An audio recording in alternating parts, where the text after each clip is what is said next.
So it's very difficult to speculate what Hezbollah has. Definitely, Hezbollah has over 120,000 rockets and missiles. Some of them are unguided, and many of them are also very sophisticated ones. If we want to know what Hezbollah has, we have to see what Iran had 10 years ago. Whatever Iran had 10 years ago, Hezbollah has similar weapons now. And that doesn't necessarily mean that Iran sent these weapons to Hezbollah, because it's only enough for Iran to provide the knowledge to Hezbollah, and the Hezbollah fighters can produce this weaponry in southern Lebanon. But the weapons that are complicated to manufacture or assemble, those are the ones that come through the territory of Syria. So we have to remember why the American, the Israeli, and the collective West wanted to coup Assad from Damascus, because Assad has opened the warehouses, the military warehouses of the Syrian army to Hezbollah. And in 2006, Hezbollah used many of the Syrian army weapons, including Russian weapons, against the Israeli occupation forces. And this is something that I would like to mention, because in 2006, when Syria supplied Hezbollah with the anti-tank rockets from the Russian weapons, the Syrians thought that the Russians would be upset, because those are meant for the Syrian army. But the Russians were not upset at all, because the Russians saw the efficacy of their weapons against the mighty Merkavas. And there was an incident called the Merkava massacre in southern Lebanon. I think this was in July 2006, where the Israelis lost many Merkavas in one day. And those were all from the warehouses of the Syrian army. So from 2006 to 2024, Hezbollah's strength has grew immensely. And those are based on not only the military capabilities and the weapons that Hezbollah received or manufactured itself in Lebanon, but also the combat experience. And this is very important. The Israeli occupation forces are used to bombing, carpet bombing, because they have an air force and they can go and carpet bomb an entire area. And then they call it a victory and they walk in the streets of a destroyed neighborhood. Hezbollah doesn't have that. Hezbollah is trained in guerrilla warfare and urban warfare, and in Syria they practiced this for 10 years. I mean, since 2012, Hezbollah fighters were between 5,000 to 20,000 elite forces. They have been fighting against American and Western trained terrorists. We're speaking about ISIS, we're speaking about al-Nusra, we're speaking about Jaish al-Islam, Ahrar al-Sham, the so-called Free Syrian Army. Those were all trained by joint military operation rooms headed by the United States, the Qataris, the Saudis, the Turks, the Israeli intelligence. So Hezbollah has proven in Syria to be a very competent group. You do not have to agree with Hezbollah's political affiliation, with political ideology, to miss this important factor, and that is Hezbollah has gained a very important experience, combat experience in Syria. And wherever there was a difficulty and a need for reinforcement, Hezbollah was always present on the side of the Syrian army as a ground force, especially storming forces, the ones that can storm into an area and destroy the fortifications of or surpass the fortifications of the enemies, and in this case are these terrorists, after a bombardment from the Syrian army side through artilleries, tanks, and also the air force. So these combined joint military operations between the Syrian army and Hezbollah has given Hezbollah a great combat experience, but also it has integrated the Syrian army and the Hezbollah forces together. So we are speaking about one paramilitary group and one official national military.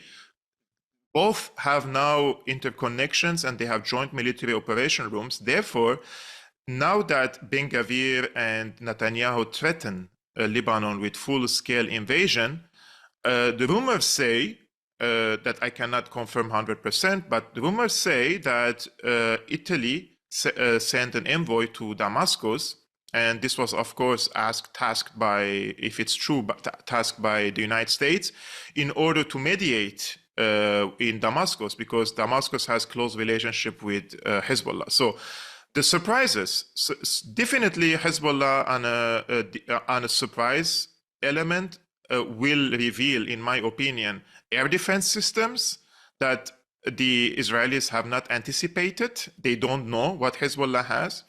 And the second surprise, in my opinion, is a ground offensive. Israel knows that Hezbollah can hit the Dimona reactors. They know that they have the capability, and the Iranians have proven that they are also able to do that in the last strike. But the surprise element, in my opinion, would be a ground offensive in the north, in the northern Galil. And this is what the Hezbollah has been working on since the October 7th. They emptied the settlements from the Israeli civilians, and all is left in this area only the military installations. So once they attack, if they attack the northern Galil, then their only combat mission is with the Israeli occupation forces. There is not going to be any civilians. And then the Americans and the rest of the international community cannot say that an October 7 attack type 2 happened and civilians have died. So Hezbollah always learns from its enemies and also from its friends and its allies. And in this case, they learned from the Hamas attack, and they're learning from the 2006 mistakes that they have did, and they gained a great experience in Syria. So all in all, I truly believe that if the Israelis go and open a big front against Lebanon, this is going to be a suicidal mission for the Israelis themselves, because Israel is capable of destroying Lebanon. Every inch of Lebanon, they are able to destroy it. However, there is the element of the reaction and the retaliation from Hezbollah is that Hezbollah has created a mutually assured destruction equation with Israel. So if you destroy Lebanon, which they say we are able to tolerate that because this is our territory and we want to liberate it, you're not able to tolerate the destruction of your cities because many of the hundreds of thousands of the Israeli residents are dual citizens, and they will choose and pick to leave the country and go back to their original countries, but we don't have anywhere to go.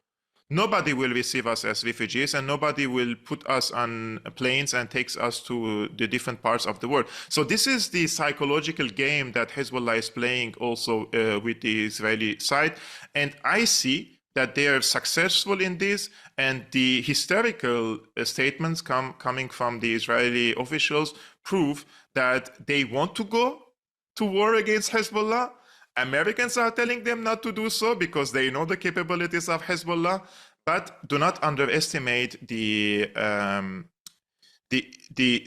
radicalism of the current Israeli government. And I would not rule out that they would go into war against Lebanon, but this is going to be not in the interest of the Israelis and not in the interest of the Americans. So here comes the question.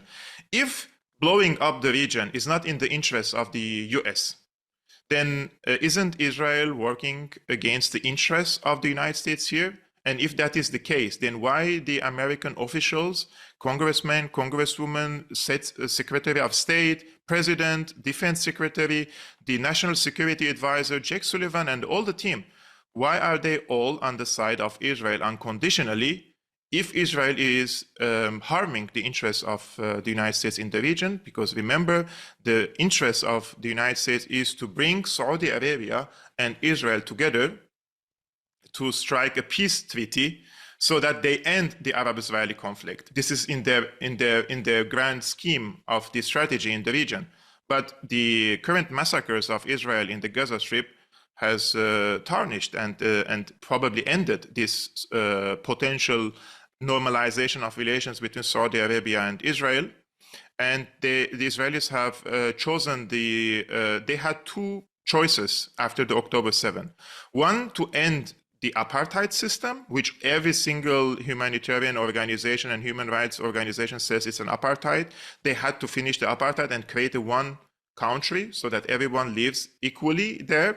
But this is not in their interest because the Arabs are, the population of the Arabs are more and will be more in the future because of the birth rate among the Arabs are much higher than among the Israelis.